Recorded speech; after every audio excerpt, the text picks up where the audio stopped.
Hello दोस्तों, क्या आपने सनई का फूल देखा है?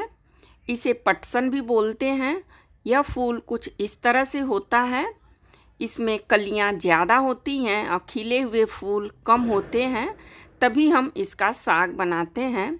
अगर यह ज़्यादा खिले हुए हों तो उसका साग उतना बढ़िया नहीं होता है। इसमें कली और खिले हुए फूल दोनों मिक्स होने चाहिए। तो यहाँ पर आज हमें सनई का फूल मिल गया, तो मैंने सोचा कि इसकी रेसिपी आपके साथ शेयर करूं। तो आइए देखते हैं सनई के फूल का साग किस तरह से बनता है। तो यहाँ पर हमने सनई का फूल ले लिया है। इसे हमने अच्छी तरह से साफ़ कर लिया है। इसमें कुछ दूसरे पत्ते या छोटे बड़े डंठल होते हैं, जिसे हमें अच्छी तरह से साफ़ कर देना होगा। इस फूल के भी जो थोड़े बड़े डंठल हो उसे हमें हटा देना होगा। तो हमने इसे खूब अच्छी तरह से साफ़ कर लिया है। अब हम क्या करेंगे कि इसे 2 से 3 बार अच्छी तरह से पानी से धुल लेते हैं, तो यह बहुत ही अच्छी तरह से साफ़ हो जाता है। तो यह सारी चीज़ों को हमने कर लिया है। आइए अब हम मसाला देख लेते हैं।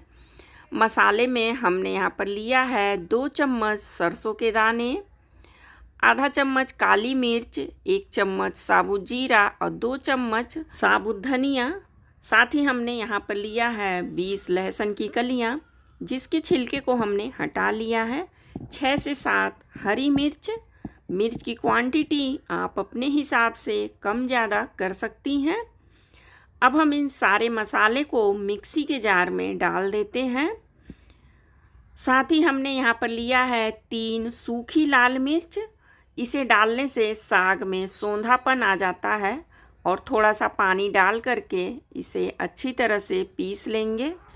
तो आइए अब चलते हैं गैस की तरफ। गैस पे रखेंगे कढ़ाई और इसमें धुले हुए सनई के फूल को डाल देते हैं। और डालने के बाद इसमें हम 1 से 1.5 गिलास के करीब पानी डाल देंगे। अब हम इसे कवर कर देंगे और इसमें बॉयल आने देते हैं। जैसे ही इसमें एक उबाल आ जाए, हम इसे अच्छी तरह से फिर से मिक्स कर लेंगे और इसे 1 मिनट तक उबलने देते हैं। तो यहाँ पर हमारे साग को उबलते हुए 1 मिनट हो गया था, तो हमने गैस की फ्लेम को ऑफ़ कर दिया। अब हम साग को पानी से अलग कर लेते हैं। यहाँ पर हमने छन्नी लिया है, इसी से हम साग को पानी से अलग कर लेंगे। तो इस तरह से साग अलग हो जाता है और पानी कढ़ाई में रह जाता है। तो यहाँ हमने साग को पानी से अलग कर लिया है और हमने जो मसाला लिया था उसे हमने अच्छी तरह से पीस लिया है। इसमें हमने थोड़ा थोड़ा सा पानी डाल करके बहुत ही बढ़िया पेस्ट तैयार कर लिया है। अभी हमने अपने मसाले में हल्दी नहीं डाला है, तो यहाँ पर हम 1 छोटा चम्मच हल्दी पाउडर डाल देते हैं और इसे मिक्स कर देंगे। अब हम वापस से उसी कढ़ाई को अच्छी तरह से साफ़ करके गैस पे चढ़ा देते हैं और इसमें 2 से 3 चम्मच सरसों का तेल डालेंगे। तेल जब अच्छी तरह से गर्म हो जाए, तब हम इसमें आधा चम्मच मेथी दाना डालेंगे। जब मेथी के दाने चटकने लग जाए, उसी समय हमें पीसे हुए मसाले को डाल देना होगा। तो यहाँ पर हमने मसाले को डाल दिया और इसे अच्छी तरह से चला भी दिया है।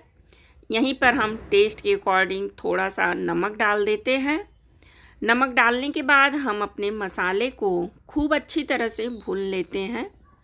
जब हम मसाले को भूनते समय नमक डाल करके भूनेंगे, तो हमारे मसाले बहुत ही अच्छी तरह से भून जाते हैं। तो यहाँ पर आप देख सकती हैं फ्रेंड्स, मसालों ने ऑयल को सेपरेट कर दिया है, यानी कि इसने ऑयल छोड़ दिया है। यहीं तक हमें मसाले को भूनना होगा।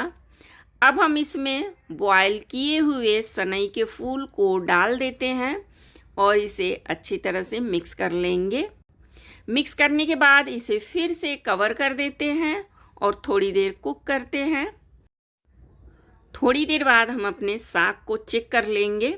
इसे फिर से चला लेंगे और कलछी के बैक साइड से इसे मैश करते हुए कुक करते हैं। ऐसा करने से साग हमारा मसालों के साथ अच्छी तरह से मिक्स हो जाता है और इस साग में हल्का सा रूखापन होता है, वो भी ख़त्म हो जाता है और हमारा साग बहुत ही अच्छी तरह से कुक हो जाता है। तो इसी तरह से हमें मैश करते हुए अपने साग को कुक करना है। इसे कुक करने में मुश्किल से 10 से 12 मिनट लगते हैं। यह बहुत ही अच्छी तरह से कुक हो जाता है क्योंकि हमने इसे पहले भी बॉयल किया था। तो आप देख सकती हैं फ्रेंड्स, साग जो है बहुत ही अच्छी तरह से मिक्स हो गया है मसालों के साथ और कढ़ाई में हल्का हल्का सा लगने लग गया है, यानी कि हमारा साग बहुत ही अच्छी तरह से कुक हो गया है और इसमें सौंधापन भी आ गया है। यकीन मानिए फ्रेंड्स, यह साग बहुत ही टेस्टी बनता है। हाँ, एक बात का ध्यान आप ज़रूर रखिएगा, इस साग में मसाला थोड़ा प्लस में लगता है, तभी यह टेस्ट में बढ़िया बनता है। तो देखा दोस्तों आपने, सनई के फूल का साग बनाना कितना आसान है। यह बहुत ही आसानी से और झटपट से बन कर के तैयार हो जाता है। इसमें बहुत ज़्यादा तामझाम भी नहीं है। आजकल यह बहुत ही आसानी से मार्केट में मिल जा रहा है। तो इसे आप भी बनाइए और इन्जॉय करिए। आपका साग कैसा बना हमें कमेंट करके ज़रूर बताइएगा। फिर मिलेंगे, तब तक के लिए बाय बाय, टेक केयर।